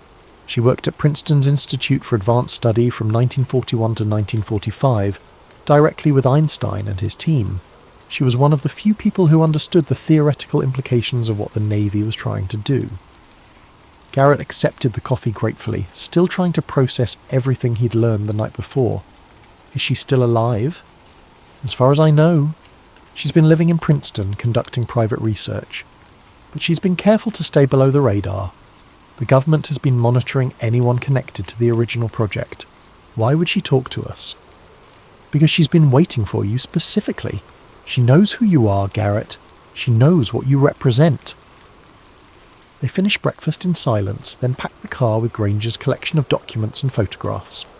As they drove south toward Princeton, Grange explained more about the network of researchers and former military personnel who had been quietly investigating the Philadelphia experiment for decades. The Navy thought they could bury the truth by separating everyone involved, he said. But they underestimated the determination of people who had seen reality itself bend and break. We found each other. Slowly. Carefully. We shared information, compared notes, tried to piece together the whole picture. How many of you are there? Not many. Most of the original crew members died young, often under mysterious circumstances. But those of us who survived have been keeping track of each other, watching for signs that the timeline instability is continuing. They reached Princeton by mid-afternoon, driving through the tree-lined streets of the university town until they reached a modest house near the campus. Dr. Jean Wner answered the door before they could knock, as if she'd been watching for their arrival. She was a small woman in her 70s with silver hair and intelligent eyes that seemed to take in everything at once. She wore a simple dress and cardigan, but there was something about her bearing that suggested great dignity and inner strength. "Mr. Grange," she said, greeting them, "and you must be Garrett Niles. I've been expecting you for a very long time." She led them into a living room that doubled as a library, with books and scientific journals stacked on every available surface. The walls were covered with blackboards filled with complex equations and diagrams. "Dr. Wner," Garrett began, "Ellis tells me you worked on the theoretical foundations for the Philadelphia experiment." "I worked on what became the Philadelphia experiment," she corrected. "The Navy took Einstein's unified field theory and corrupted it, turned it into a weapon instead of a tool for understanding. We tried to warn them, but they wouldn't listen." She gestured for them to sit, then settled into a chair across from them. What they didn't understand was that the electromagnetic fields they were generating would create resonance patterns with the fundamental structure of space-time itself. They thought they were just bending light waves, but they were actually creating fissures in the fabric of reality. "Fissures that are still there," Grange added. "Oh yes, the damage was permanent. The timeline has been unstable ever since, with different versions of reality bleeding into each other. Most people don't notice because the changes are subtle, but those of us who know what to look for can see the signs." She stood and walked to one of the blackboards, pointing to a diagram that showed intersecting lines and mathematical symbols. "This represents the temporal structure around the October 28, 1943 event. As you can see, it's not a single timeline, but a web of interconnected possibilities." Garrett studied the diagram, trying to understand its implications. "Ellis thinks I'm from one of these alternate timelines." "You're not from an alternate timeline," Dr. Wner said gently. "You're from the original timeline, the one that existed before the experiment created the fracture. You're what we call a temporal anchor, someone whose presence helps stabilize the chronological structure." "But I'm just a writer. I don't have any special abilities." "Your ability is to remember, Mr. Niles. Even with your modified memories, you retain a connection to the original timeline. That's why you've been drawn to investigate suppressed military projects, why you've been able to uncover things that others couldn't find." She returned to her chair and looked at him with those penetrating eyes. "The Navy didn't just find you on the USS Eldridge. They brought you there deliberately, as part of the experiment. They needed someone with temporal stability to anchor the ship during the displacement. But I was just a child. Children are naturally more flexible when it comes to temporal displacement. Adults have fixed neural patterns that resist chronological change. But a child's mind is still developing, still adaptable." Grange leaned forward. "Are you saying they kidnapped him?" "I'm saying they removed him from his original timeline as part of the experimental protocol. It was supposed to be temporary, but when the experiment went wrong, he became stranded in our version of reality." The room fell silent as the implication sank in. Garrett felt a mixture of anger and grief, mourning for a life and a family he could barely remember. "There's more, Doctor," Wner continued. "The Navy has been planning a second experiment, one designed to repair the timeline damage. They've been waiting for the right conditions, the right personnel. They need someone with temporal stability to anchor the process. They need me," Garrett realized. "They need you. But what they don't realize is that attempting to repair the timeline could make things much worse. The fracture has been stable for 38 years. Trying to heal it now could cause the entire temporal structure to collapse. What would that mean? It would mean the end of this version of reality. Everything that has happened since 1943 would be undone, replaced by whatever timeline emerges from the collapse." Grange stood and walked to the window, looking out at the quiet street. "When is this second experiment supposed to happen?" "Soon. My sources suggest they're planning to conduct it within the next few weeks. They've been preparing for years, assembling the equipment, recruiting the personnel." "Where?" "The same place as the original experiment, the Philadelphia Naval Shipyard. They believe that conducting the second experiment in the same location will help stabilize the process." Garrett felt a growing sense of urgency. "We have to stop them." "Do we?" Dr. Wner asked quietly. "Or do we help them complete what they started?" The question hung in the air like smoke from the dying fire. Dr. Wner stood and walked to a filing cabinet, withdrawing a thick folder marked with symbols that Garrett didn't recognize. "There's something else you need to understand about your situation," she said, opening the folder to reveal dozens of photographs. "You're not the only temporal anchor. The Navy has been collecting people like you for decades." The photographs showed men and women of various ages, all with a similar look in their eyes, the same haunted expression that Garrett had seen in his own mirror. Each photo was labelled with a date and location, spanning from 1943 to the present. "These are all people who were displaced by the original experiment," Grange asked. "Or by subsequent experiments. The Navy didn't stop with the USS Eldridge. They've been conducting smaller-scale tests ever since, trying to understand and control the temporal effects. Each experiment creates new displacements, new anchors scattered across different timelines." Garrett picked up one of the photographs showing a young woman who couldn't have been more than 20. "What happens to them?" "Most live normal lives, never knowing their true origin, but some, like you, begin to remember. They're drawn to investigate the very phenomena that created them. It's a kind of temporal homing instinct." Dr. Wner sat back down and fixed Garrett with an intense stare. "The Navy has been monitoring you for years, Mr. Niles. Every book you've written, every investigation you've conducted, has been leading to this moment. They've been waiting for you to discover your true nature, so they can use me in their second experiment. Yes, but here's what they don't know, what they can't know because they're thinking linearly about time. The second experiment has already happened." Ellis Grange nearly dropped his coffee cup. "What do you mean?" "In 1947, the Navy did attempt to repair the timeline. The experiment was conducted in secret, using technology derived from the original Philadelphia experiment. It was supposed to undo the damage to restore a single, stable timeline. And it failed? It succeeded, but not in the way they expected." Dr. Wner stood and began pacing the room. "The 1947 experiment did repair the timeline, but it created a paradox. If the original damage was undone, then the repair experiment never would have been necessary. So the timeline split again, creating a version of reality where the repair was needed and another where it wasn't." Garrett felt his head spinning. "So we're living in the timeline where the repair failed?" "We're living in a timeline where the repair both succeeded and failed simultaneously. It's what we call a quantum superposition of historical states. Multiple versions of the past exist at the same time, overlapping and interfering with each other." She returned to the blackboard and began drawing a new diagram. "This is why you've been experiencing memory flashes, why you've been drawn to investigate these phenomena. You exist in multiple timelines simultaneously, and occasionally information bleeds through from one to another." "But Ellis said I was from the original timeline before the experiment." "You are, but you're also from the timeline where the experiment succeeded, and the timeline where it failed catastrophically. You're a convergence point, a place where all the possibilities meet." Grange set down his cup and rubbed his temples. This is giving me a headache. It should.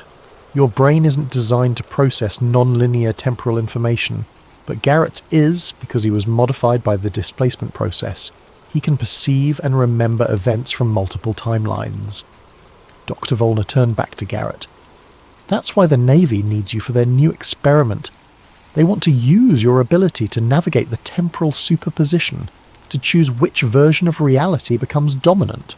And if I refuse, then the instability continues, and eventually the overlapping timelines will collapse into each other.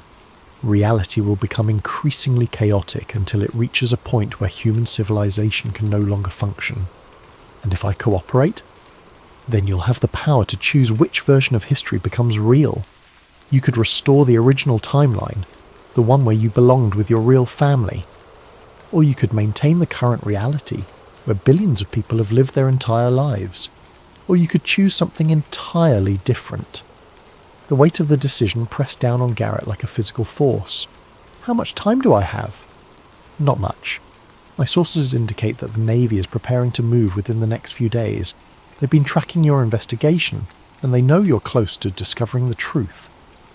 As if summoned by her words, the sound of cars pulling up outside reached their ears. Dr. Wner moved quickly to the window and peered through the curtains. They're here, she said grimly. 3 black sedans, government plates. Grange was already moving toward the back door. Is there another way out? Through the basement, but they'll have the house surrounded. Dr. Wner grabbed a small leather satchel from her desk. Garrett, you need to take this. It contains everything you'll need to understand the choice you have to make. What choice? Whether to complete the circle or break it, whether to become the anchor that stabilizes reality, or the force that sets it free. The sound of footsteps on the front porch interrupted their conversation. Someone was knocking politely but insistently on the front door. Dr. Wner, this is Agent Morrison with the Department of Naval Intelligence. We need to speak with you. She handed Garrett the satchel and pushed them toward the basement stairs. There's a tunnel that connects to the university steam system. Follow it north until you reach the physics building. From there, you can access the archives. What archives? The ones that contain the real records of the Philadelphia experiment. Everything the Navy thought they destroyed. As they descended into the basement, they could hear the front door being opened and voices filling the house above. Dr. Wner's voice carried down the stairs as she greeted the agents with polite formality. The basement was cramped and filled with decades' worth of accumulated belongings, but Grange quickly located the entrance to the tunnel system. It was barely large enough for a person to crawl through, and it disappeared into darkness. After you, Grange whispered.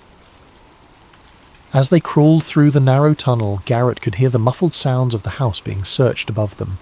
They emerged 20 minutes later in the basement of the university physics building, dirty and exhausted but undetected. Now what? Garrett asked, brushing dust from his clothes. Now we find out what really happened in 1947, Grange replied, and we figure out how to stop it from happening again. The Princeton University Physics Building after hours was a maze of darkened corridors and locked laboratories. Grange seemed to know exactly where he was going, leading Garrett through a series of basement passages to a section that appeared to have been abandoned for years. Dr. Wner told me about this place, he explained, producing a set of keys from his pocket.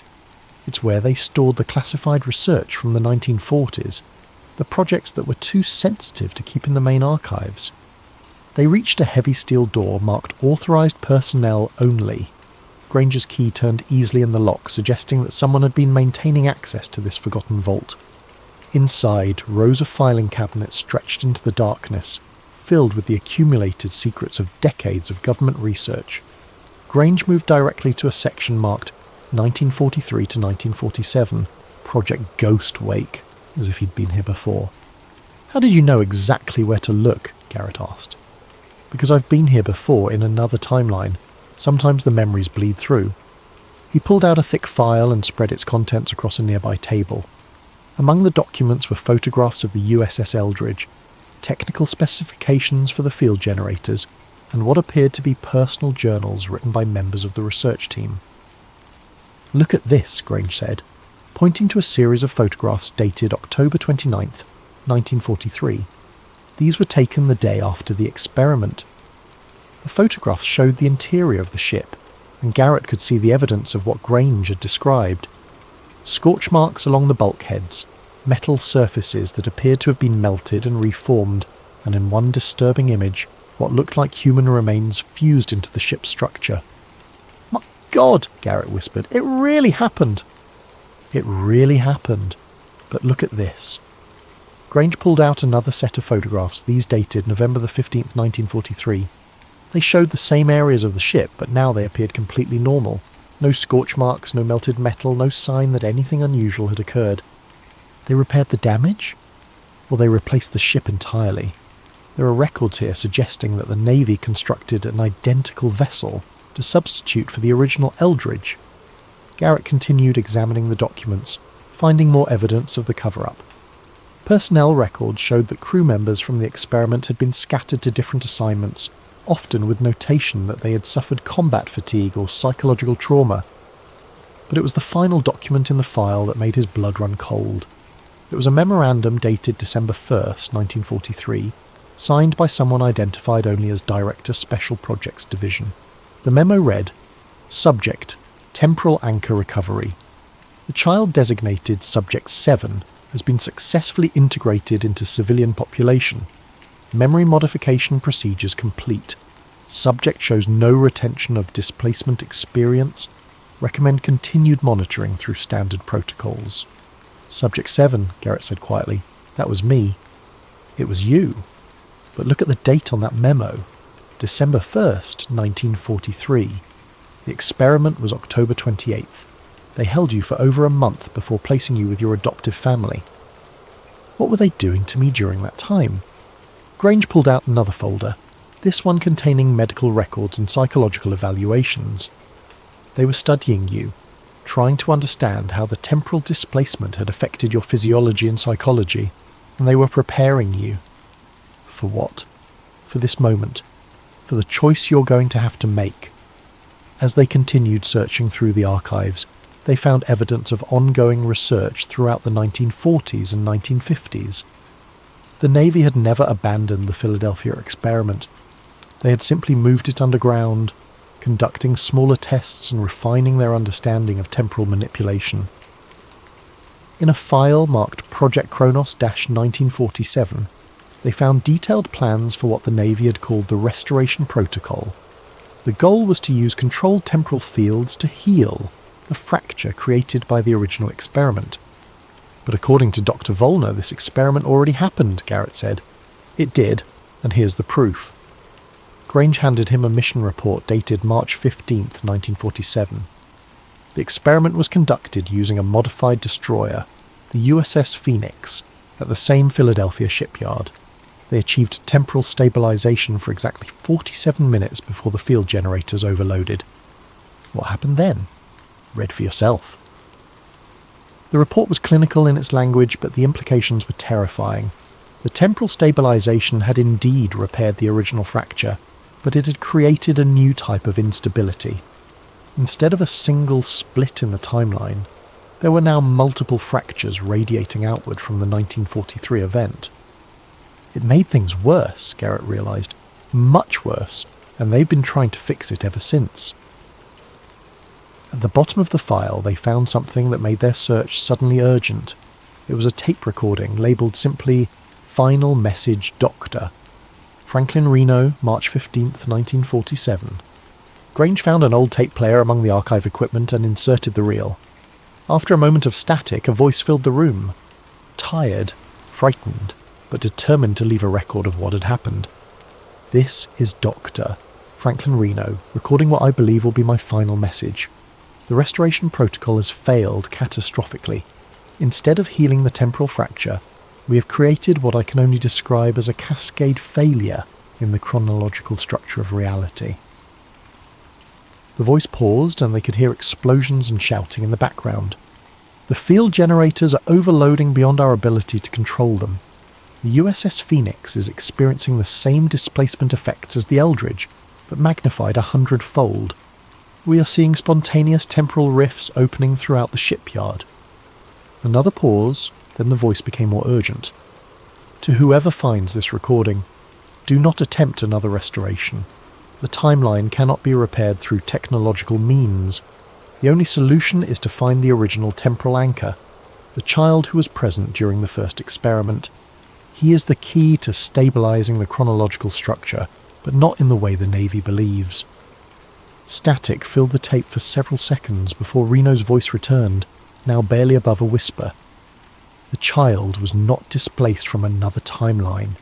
He was displaced from the future, from a point approximately 38 years after the original experiment. He is not the solution to the temporal instability. He is the cause of it. Garrett felt the world tilt around him. I'm the cause? The temporal loop is completing itself. The child's presence in 1943 creates the conditions that lead to his own displacement. It's a causal paradox that cannot be resolved through conventional means. The tape continued with increasing urgency. The only way to break the loop is for the child, when he reaches the appropriate age, to return to the point of origin and choose to break the cycle. But doing so will erase his existence from all timelines. He will never have been born, never have lived, never have loved. The recording ended with the sound of metal tearing and a final scream that was cut off abruptly. In the silence that followed, Garrett and Grange stared at each other across the table, covered with evidence of decades of government conspiracy and scientific hubris. "So that's my choice," Garrett said finally. "Save reality by erasing myself from existence. Or preserve yourself and let the timeline continue to deteriorate until everything collapses. When? Soon. The instability has been building for 38 years. Dr. Wner estimates that the cascade failure will reach critical mass within days." Garrett stood and walked to the small window that provided the archive's only natural light. Outside he could see the first light of dawn breaking over the Princeton campus, and for a moment everything seemed perfectly normal. Students would wake up and go to classes, professors would conduct research, life would continue as it always had. But underneath that normalcy he now knew reality itself was fracturing. The timeline was collapsing, and he was the only one who could stop it. The only question was whether he had the courage to pay the price. The decision to break into the Naval Academy archives was made for them when they returned to Grange's car to find it surrounded by federal agents. They watched from the physics building as their vehicle was searched and several men in dark suits took positions around the parking lot. "They're not going to let us leave," Garrett observed. "Then we don't leave. We finish what we came here to do." Grange led him back into the university's tunnel system, this time heading south toward the railway station. There's a freight train that runs to Baltimore every morning at 6 a.m. From there, we can catch a bus to Annapolis. How do you know all this? Because I've done this before, in another timeline. Sometimes the memories are so clear it's like I'm living the same events over and over again. They emerged from the tunnels near the train yard just as the freight train was beginning to move. It was an old-fashioned operation, with boxcars that could be opened from the outside. They managed to slip into an empty car just as the train picked up speed. The journey to Baltimore took 3 hours, during which Grange shared more of what he'd learned during his decades of investigation. The government's interest in the Philadelphia experiment had never waned. If anything, it had intensified as they began to understand the long-term implications of temporal instability. "They've been preparing for this moment since 1947, he explained. Building new equipment, training personnel, developing protocols for what they call chronological restoration. But they don't understand what they're really dealing with. Which is the fundamental nature of time itself. They think it's something that can be manipulated like matter or energy, but time is more like consciousness. It has its own logic, its own intentions." From Baltimore, they took a series of buses to Annapolis, using cash and staying alert for any signs of pursuit.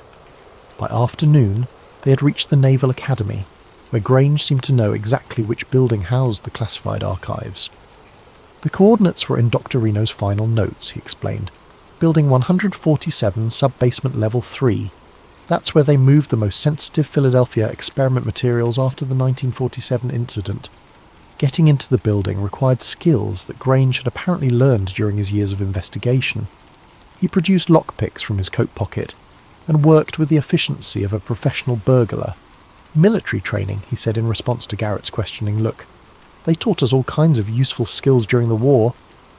The Naval Academy after hours was eerily quiet, with only security guards making their rounds at predictable intervals.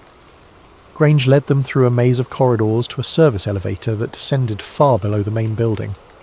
The sub-basement was a different world entirely, filled with the kind of heavy-duty storage systems used for highly classified materials. Rows of vault doors stretched into the distance, each marked with cryptic alphanumeric codes. E13, Grange muttered, searching for the specific vault. Displacement casualties. They found the vault at the end of a long corridor, its steel door secured with multiple locks and electronic sensors. But when Grange tried the handle, it opened easily. "Someone's been here recently," he said, noting the lack of dust on the doorframe.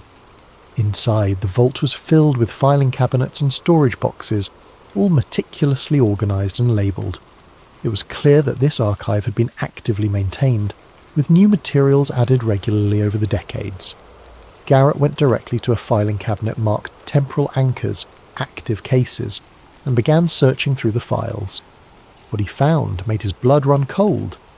There were dozens of files, each representing a person who'd been displaced by various temporal experiments. Names, photographs, current addresses, and detailed psychological profiles. The government had been tracking people like him for decades, monitoring their lives and waiting for the right moment to activate them. But it was his own file that stopped him cold. It was thick with documentation spanning nearly 40 years, from the initial displacement report in 1943 to recent surveillance photographs taken outside his Brooklyn apartment. The file contained everything: his real birth certificate from 1938, records of his time aboard the USS Eldridge, documentation of the memory modification procedures, and detailed plans for his eventual activation as a temporal anchor. Most disturbing of all was a psychological profile written just weeks earlier, predicting with frightening accuracy the exact sequence of events that had led him to this moment. "They've been orchestrating everything," he said, showing the file to Grange. "My meeting you, finding Dr. Wner, discovering my true identity. It's all been planned." "Of course it has. They need you to willingly participate in the final experiment. Temporal anchoring only works if the subject makes a conscious choice to stabilise the timeline. And if I refuse? Then the cascade failure continues, and reality eventually collapses into chaos." Garrett continued searching through the files until he found what appeared to be the master plan for the operation they called temporal restoration. The documents were recent, some dated just days earlier, and they outlined a scenario that was both elegant and terrifying. The government planned to recreate the exact conditions of the original Philadelphia experiment, but this time using Garrett as a willing participant. His temporal anchor abilities would allow him to navigate the chronological instabilities and guide the timeline back to a stable configuration. But the cost would be enormous. According to the technical specifications, the process would require Garrett to exist simultaneously in all the fractured timelines, experiencing every possible version of history before choosing which one would become real. It would destroy my mind, he realised. No human consciousness could survive experiencing multiple complete lifetimes simultaneously. Which is why they've been preparing you since childhood. The memory modifications, the psychological conditioning, even your career as an investigative writer. It's all been designed to strengthen your mental resilience for this moment. At the bottom of the file, they found a final document that changed everything. It was a letter, handwritten on personal stationery, dated just 3 days earlier. "My dear Garrett," it began, "if you are reading this, then you have discovered the truth about your origin and your purpose. I know this must be overwhelming, but I want you to know that you have a choice. The government believes they can force you to participate in their experiment, but they are wrong. There is another way." The letter was signed Sarah and included an address in Philadelphia. "My mother," Garrett whispered. "She's still alive."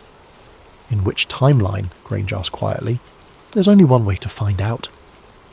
The address led them to a small row house in a working-class neighbourhood of Philadelphia, just a few miles from the naval shipyard where everything had begun. The house was neat and well maintained, with a small garden and lace curtains in the windows. Garrett stood on the sidewalk for several minutes, gathering the courage to knock on the door. 38 years of modified memories warred with fragmented recollections of a woman's voice singing lullabies and the smell of apple pie cooling on a kitchen windowsill. When the door finally opened, he found himself face to face with a woman in her 70s, with silver hair and kind eyes that widened in recognition when she saw him. "Garrett," she said simply, "I knew you'd come home eventually." Sarah McBride, for that was her real name, led them into a living room that felt instantly familiar, though Garrett couldn't identify any specific memories associated with it. She moved with the careful efficiency of someone who had been preparing for this moment for a very long time. "I've been waiting for you," she said, settling into a chair across from them. "Ever since they took you away in 1943, I've been waiting for the day when you'd remember who you really are." "How is this possible?" Garrett asked. "If I was displaced from 1943, how could you have been my mother? I would have been born in 1938. "You were born in 1938, but not in this timeline." Sarah stood and walked to a mantelpiece lined with photographs. "In the original timeline, the one that existed before the Philadelphia experiment, you lived a normal childhood. We lived together in this house until you were 5 years old." She handed him a photograph showing a young woman holding a small boy. The child's face was unmistakably Garrett's, and the woman was clearly a younger version of Sarah. "The temporal displacement didn't just move you through space," she continued.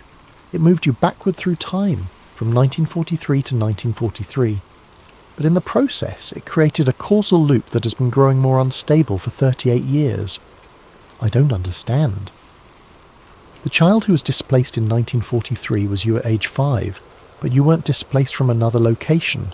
You were displaced from the future, from 1981, to be exact." Grange leaned forward. "That's impossible. How could a child from 1981 appear in 1943? "Because time isn't linear, Mr. Grange. It's circular. The Philadelphia experiment created a closed temporal loop, with Garrett existing at both the beginning and the end. He was displaced as a child in 1943, grew up with modified memories, and then discovered his true identity in 1981. The loop is about to complete itself." Sarah returned to her chair and looked directly at Garrett. "The government believes they need you to stabilize the timeline, but they're wrong. The timeline doesn't need to be stabilized.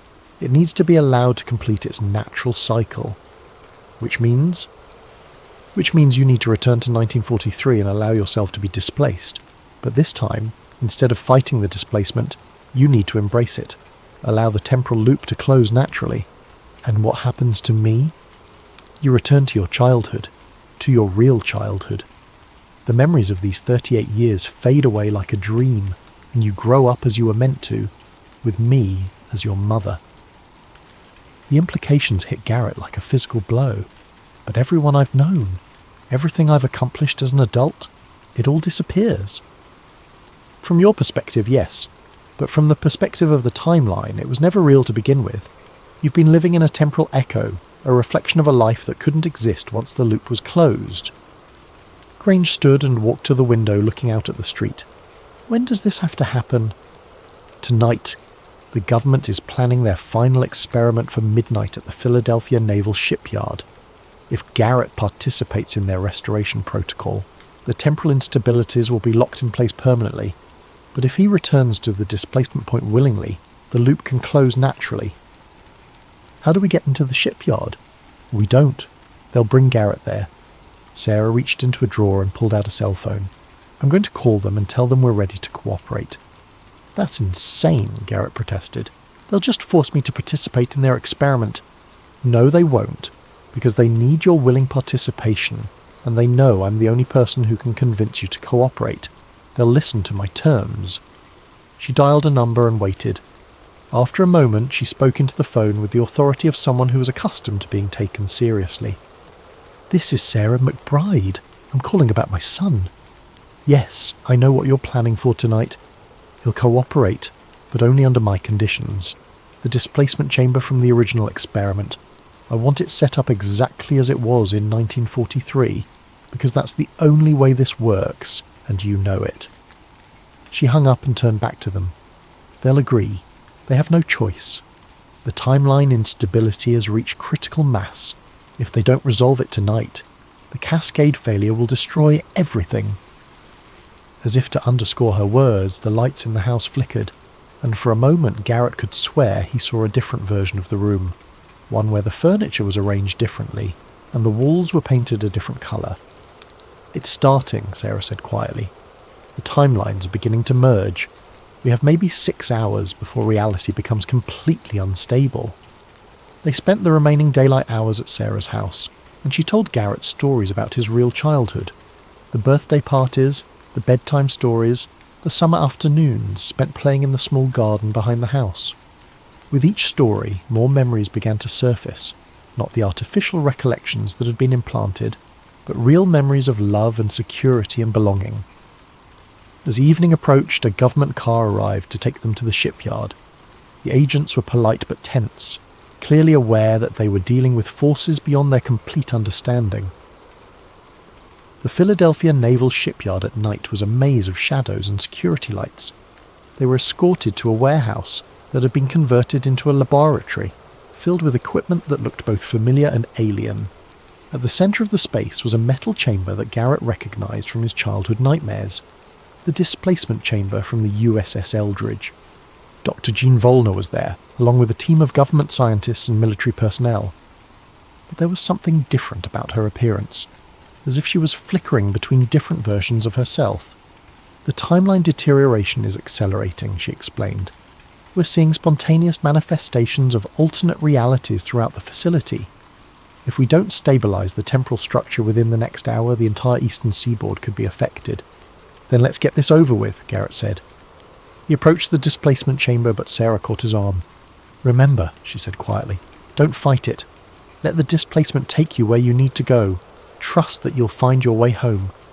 "Will I remember any of this?" "For a while. But as you grow up again, the memories will fade, and that's as it should be. Children shouldn't have to carry the weight of adult sorrows." Garrett stepped into the chamber, and immediately felt the same sensation he had experienced in his dreams. The feeling of being underwater while still being able to breathe. The green fire began to dance along the metal walls, and he could hear the familiar humming of field generators spinning up to power. Through the chamber's window, he could see the laboratory around him beginning to change. The modern equipment flickered and was replaced by 1940s-era technology. The people watching shifted and transformed, becoming younger versions of themselves or different people entirely. He saw Ellis Grange as a young man standing at an electrical station and monitoring field strength readings. He saw Dr. Reno frantically trying to shut down the experiment. And he saw himself as a 5-year-old child, appearing in the ship's galley, exactly as Grange had described. The temporal loop was closing. The displacement that had begun 38 years ago was finally completing itself. As the green fire intensified, Garrett felt his adult consciousness beginning to fade. The memories of his investigation, his career as a writer, his long search for the truth, all began to recede like dreams upon waking. But in their place came other memories, real memories of a childhood filled with love and laughter, of a mother who sang him to sleep and baked cookies on rainy afternoons. He remembered birthday parties and Christmas mornings and summer days that seemed to last forever. The last thing he saw before the displacement completed was Sarah's face, young again, smiling at him through the chamber window, and the last thing he heard was her voice, calling him home. When the green fire finally faded, the chamber was empty. The temporal loop had closed, the timeline had stabilised, and Garrett Niles, the adult who had spent 38 years searching for the truth about his identity, simply ceased to exist. But in a small house in Philadelphia, in a timeline where the Philadelphia experiment had never created a temporal fracture, a 5-year-old boy named Garrett McBride woke from a strange dream about ships and green fire and men who weren't there. His mother was there to comfort him, to tell him that dreams couldn't hurt him, and to sing him back to sleep with a lullaby about coming home. Ellis Grange woke up the next morning in his Vermont cabin, with no memory of government conspiracies or temporal displacement. He had been a Navy electrician during the war, and nothing more. He lived a quiet life by the lake, fishing and reading and occasionally wondering why he sometimes dreamed about a ship that could disappear. Dr. Jean Wner continued her research at Princeton, working on theoretical physics problems that had nothing to do with time travel or government experiments. She published papers on electromagnetic field theory and lived a peaceful academic life, though she sometimes had the strangest feeling that she had once known something important that she had somehow forgotten. And in the files of the Naval Academy archives, there was no record of Project Ghostwake, no documentation of temporal experiments, no evidence that reality had ever been anything other than what it appeared to be. The only trace of what had happened was a small child's drawing, tucked away in a box of old papers in Sarah McBride's attic. It showed a ship surrounded by green fire, with stick figures scattered across the deck, and in the corner, in a child's uncertain handwriting, were the words, "My name is Garrett, and I want to go home." But even that drawing would eventually be forgotten, packed away with other childhood mementos that seemed important at the time, but lost their meaning as the years passed. The timeline had healed itself not through technology or government intervention, but through the simple act of a son returning to his mother's love. And in the end, that was the only truth that mattered. Some mysteries, the story seemed to suggest, were not meant to be solved but lived through. And some journeys home required travelling through impossible distances of time and space, only to discover that the destination had been waiting all along. In the restored timeline, there were no men who weren't there, no ships that could disappear, no children displaced from their proper time. There was only the ordinary magic of daily life, mothers and children, love and memory, and the quiet certainty that home was not a place, but a feeling that time could not erase.